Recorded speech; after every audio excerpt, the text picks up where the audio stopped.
Voici la dernière partie de ce chapitre sur les nombres complexes.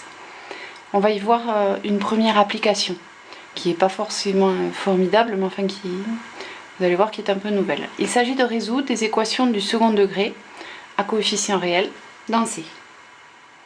L'an dernier, vous avez appris à résoudre les équations du type az carré plus bz plus c égale 0, où a, b et c sont des réels, avec a non nul évidemment. Alors l'année dernière, vous écriviez sous la forme ax carré plus bx plus c. C'est pareil, sauf que la variable z étant dans c, il est possible qu'elle soit dans R à un moment donné. Cela nécessitait évidemment le calcul du discriminant delta du trinôme, qui était donné par la formule b2-4ac, celle-là vous la connaissez bien.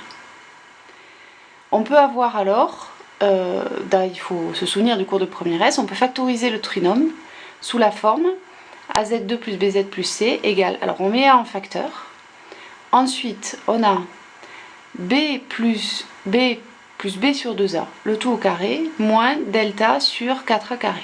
Ça c'est quelque chose que vous avez vu l'année dernière. Le problème dans cette factorisation, c'est que dès lors que delta était négatif, et bien ici on avait quelque chose de strictement positif et on était coincé. Ce n'est pas le cas maintenant que vous connaissez les nombres négatifs, les nombres complexes. Lorsque le discriminant est négatif, cette équation n'a pas de solution dans R, parce que la racine carrée d'un nombre négatif, ça n'existe pas. Bon, donc on était coincé au moment de calculer racine de delta. Seulement dans C. Et maintenant C, on l'a vu, si delta est négatif, moins delta son opposé est positif, donc à lui, on peut calculer sa racine carrée. Et donc delta, on peut l'écrire sous la forme i racine de moins delta, le tout au carré. Alors il ne faut pas penser que ça c'est négatif, au contraire. Racine de moins delta, c'est positif. Racine de moins delta, on peut donc bien le calculer. Et lorsqu'on va multiplier par i et élever au carré, on va se retrouver avec i carré racine carrée de moins delta. Et comme i carré vaut moins 1, et ben ça nous donnera bien delta. Autrement dit, on a recours au nombre imaginaire i. De ce fait, on peut continuer à factoriser notre trinôme. Alors évidemment, cette factorisation, elle n'est pas valable dans R, bien sûr, elle n'est valable que dans C. Mais c'est pas grave, on peut quand même refaire apparaître l'identité remarquable a carré moins b carré.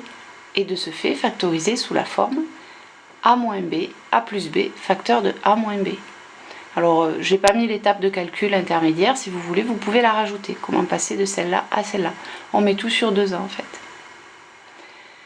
Et du coup, à quelles conditions notre trinôme s'annule? Lorsqu'un de ces deux facteurs est nul.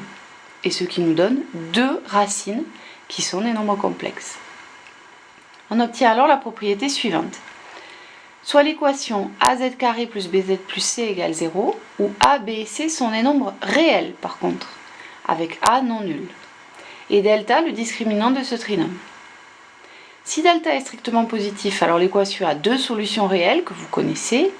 Z1 égale moins b moins racine de delta sur 2a et Z2 égale moins b plus racine de delta sur 2a. Ce sont des nombres réels, il n'y a pas de i.